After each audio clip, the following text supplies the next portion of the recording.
Je veux vous présenter mon père parce que malheureusement, plusieurs ne l'ont pas connu.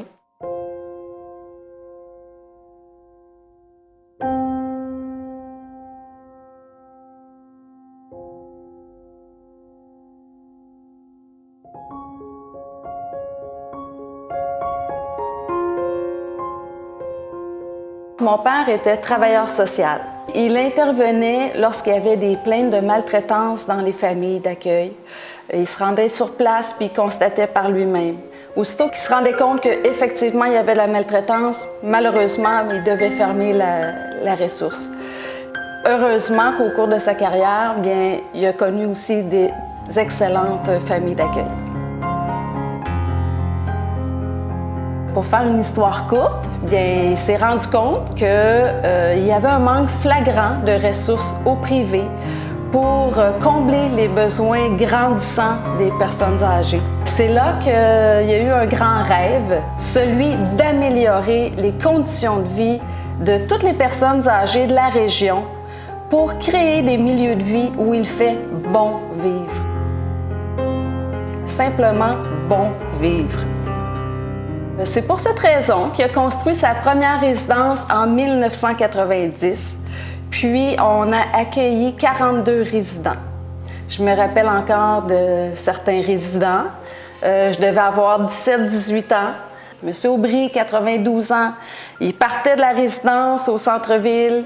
Il s'en venait avec son bicycle à 3 roues, puis le petit panier derrière. Là. Oui. Puis il s'en venait jusqu'à Drummondville-Sud, chez nous, pour nous dire bonjour, puis il revenait. Il faisait ça tous les jours. On a eu notre Monsieur Noël, qu'on appelait notre petit Papa Noël. Lui, il était né en 1900, puis il suivait les années. Fait qu'il est arrivé à 90 ans, puis il est peut-être décédé... Oui. On a eu des centenaires, Madame Lambert et Monsieur Aubin.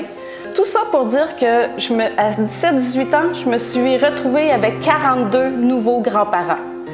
Que du bonheur! Je me rappelle aussi de la première équipe de travail. C'est sûr qu'à l'embauche, le critère le plus important, c'était d'aimer les personnes âgées.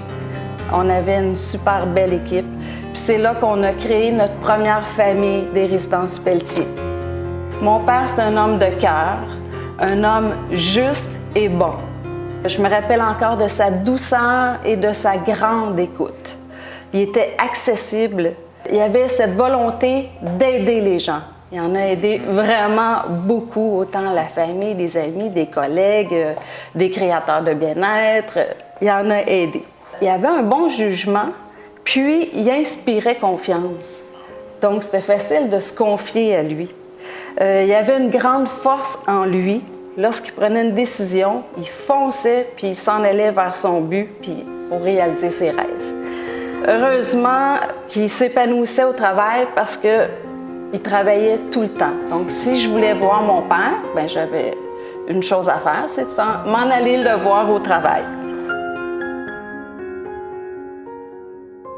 Il nous faisait rire aussi. On a beaucoup ri avec lui. Puis chaque moment passé en sa compagnie, c'était vraiment un moment de pur bonheur. Puis...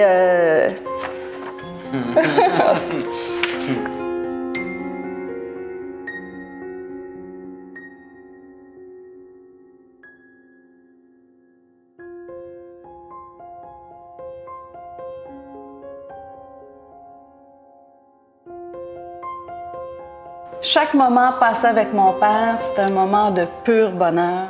Puis j'aurais aimé vraiment que tout le monde puisse le connaître. C'est pour cette raison que cette journée, c'est une journée importante pour nous. Donc, merci d'être là. Merci à vous, cher créateur. Merci de perpétuer ses valeurs et ses rêves. On vous aime.